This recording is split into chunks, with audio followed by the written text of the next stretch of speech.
Bom dia, eu sou Carlos Cabral e esse é o Cyber Morning Call, edição 701 de 10 de janeiro de 2025.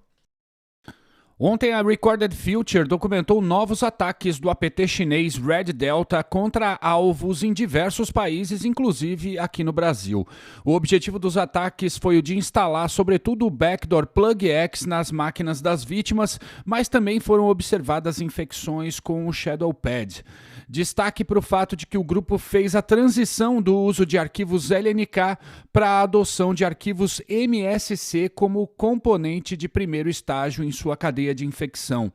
Esses arquivos MSC são executados usando o binário nativo do Windows mmc.exe, o qual exibe um documento PDF com a função de ser um chamariz do ataque, enquanto em paralelo executa um comando em PowerShell para baixar e instalar um arquivo no formato MSI, o qual desencadeia os próximos passos da infecção.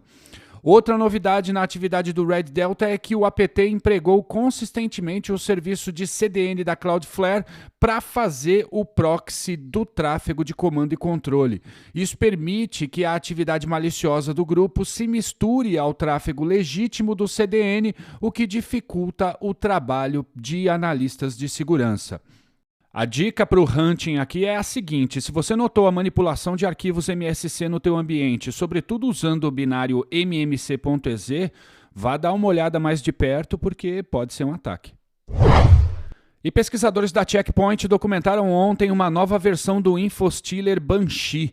A ameaça é vinculada a criminosos de idioma russo e tem como alvo usuários do macOS.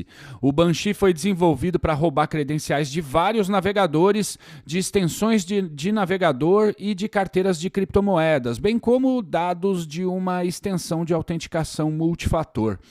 As vítimas têm se infectado com essa nova versão da ameaça por meio de sites de phishing, de repositórios maliciosos no GitHub, e foram documentados alguns casos em que o Luma Stealer foi usado para instalar o Banshee.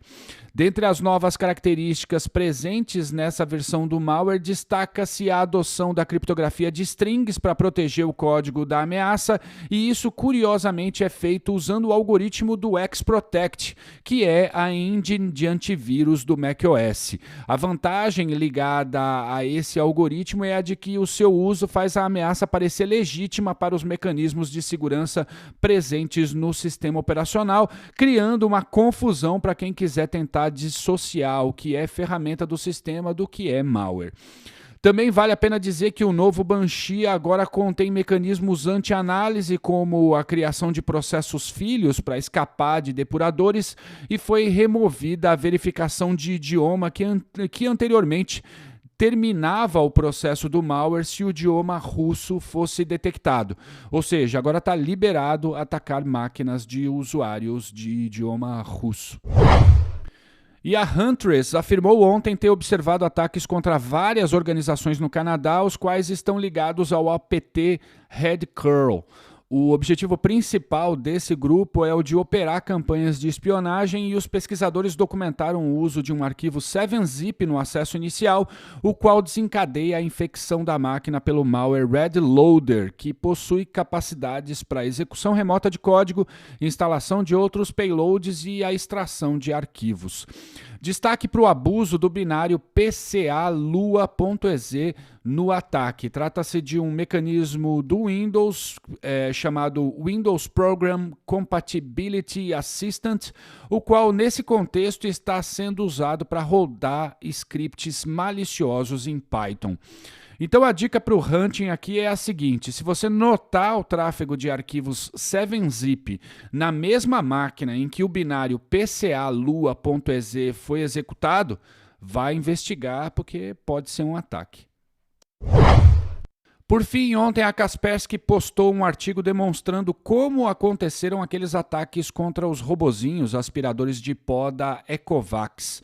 Nada muito extraordinário, mas o texto é divertido e vale a leitura para o final de semana. E é isso por hoje, obrigado por estarem comigo em mais uma edição do Cyber Morning Call e tenham um bom dia.